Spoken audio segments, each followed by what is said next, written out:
when I went to Parsons, it was a rude awakening. I had never had any kind of interaction with a black person. I didn't know gay people were in existence. And the whole experience blew my mind.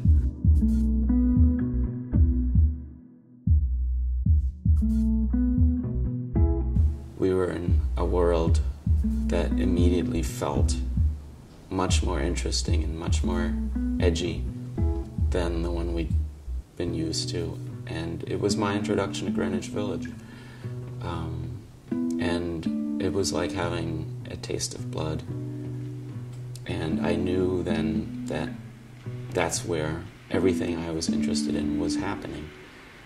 So the older I got, the more interested I started getting into different things.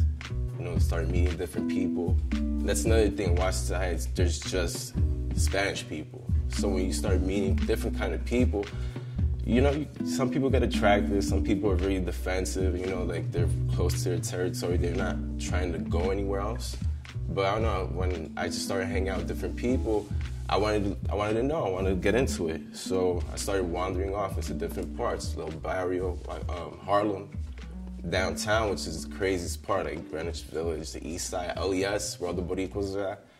You know, I started getting into that kind of stuff, so I started hanging out down there. I like it, I mean, it's pretty cool. I had this kind of wanderlust to and intrigue in New York City, and so I applied to master's programs in painting and did not get accepted, but decided that maybe there was an education beyond beyond college that could happen in New York. I was craving diversity. My friends, we used to joke that I had been sitting on the fence about my sexuality, so I kind of thought it would be this wonderful place to jump in and swim in the anonymity of the city. So I wound up going to Parsons on 13th Street, and that was like winding up like the proverbial kid in the candy store, because it meant I was in Greenwich Village every day, and which means I could roam freely amongst the clubs and the bookstores and the craziness of New York City, and I was profoundly happy to do that. I knew I'd arrived.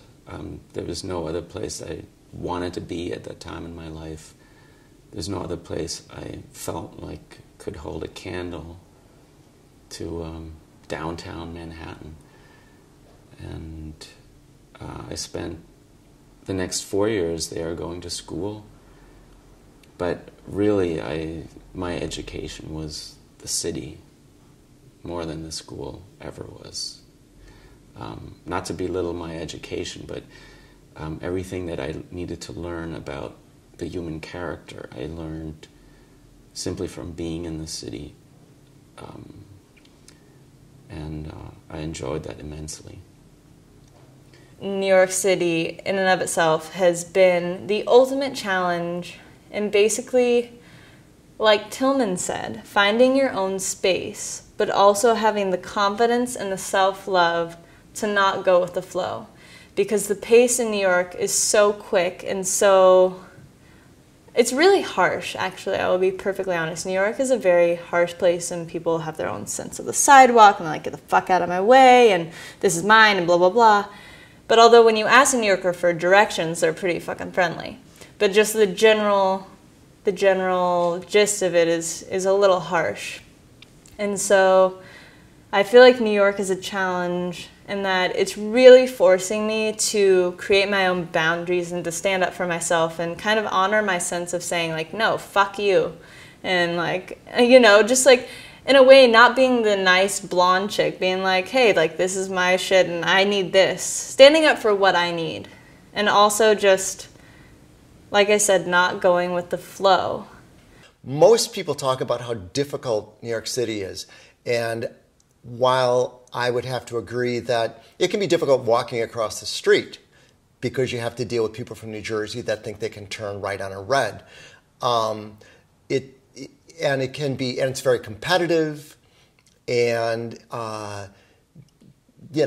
the streets, I suppose, can be tough.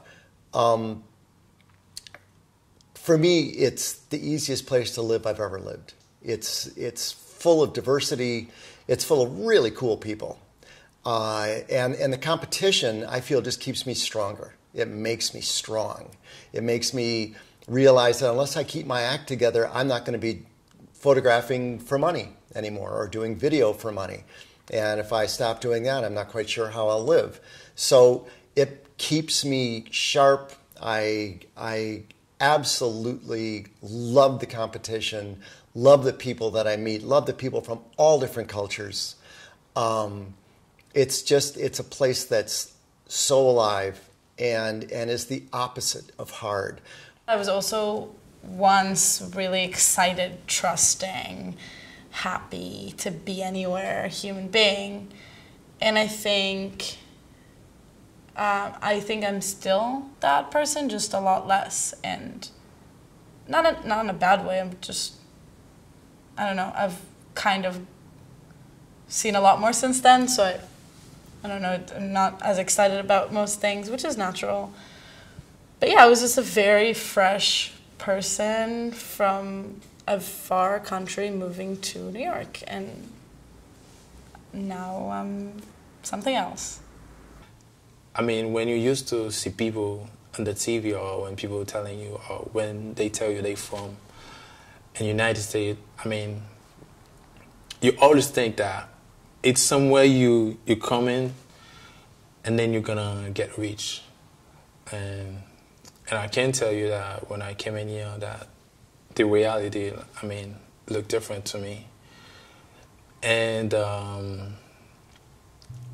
it was a hard moment. Like, you left your love, your family, your friends, and trying to make a new life in a new country. It was very hard. But till now, I've survived.